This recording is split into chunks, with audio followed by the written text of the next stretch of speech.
Location: apartment in Osaka, Japan. Time: June 2025. Kenji was a specialist in digitizing museum exhibits in Kyoto. He loved his job, especially when it took him to the most unusual corners of Japanese culture.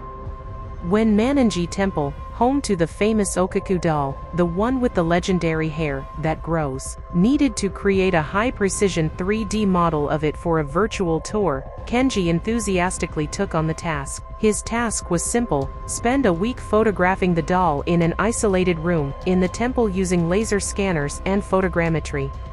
The first 3 days passed quietly. The Okiku doll was small, dressed in a kimono, with a traditional okappa haircut. Her hair, which should have reached her knees, was cut short as usual, but remained abnormally long for a doll.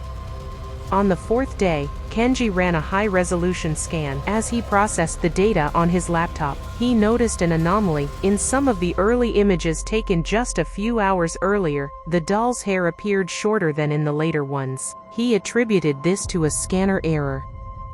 On the 5th day, when Kenji was working alone, he felt that the room was too quiet. Even the noise from the street seemed to not reach here. At that moment, his work tablet, which was lying next to the doll, suddenly activated voice recording. In the recording, which he listened to later, only a light, thin laugh could be heard, a sound too high-pitched to belong to an adult. After completing his work, Kenji returned to Osaka and began the final modeling. He uploaded all 2,000 images of Okiku and the 3-dimensional point cloud to a powerful graphics server.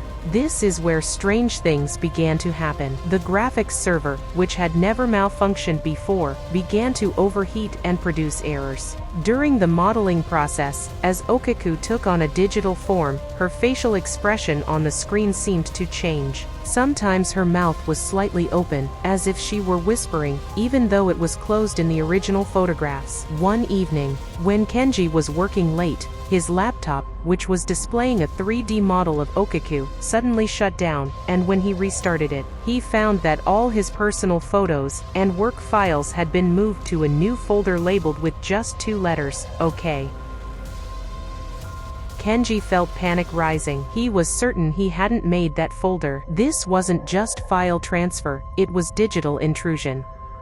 As he dragged the last folder into the trash, his smartphone, which was lying on the table, suddenly rang. The call was from an unknown number, and instead of a name, the screen displayed only an image of Okiku's face, cut from his own 3D model.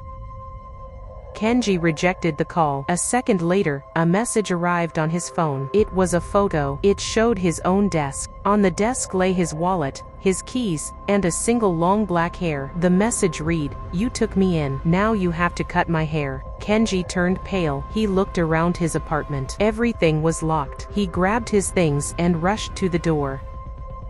When he stepped outside, he turned to look at his window. The apartment was on the 10th floor. In the dim light, he could clearly make out a small, static figure looking down from the window.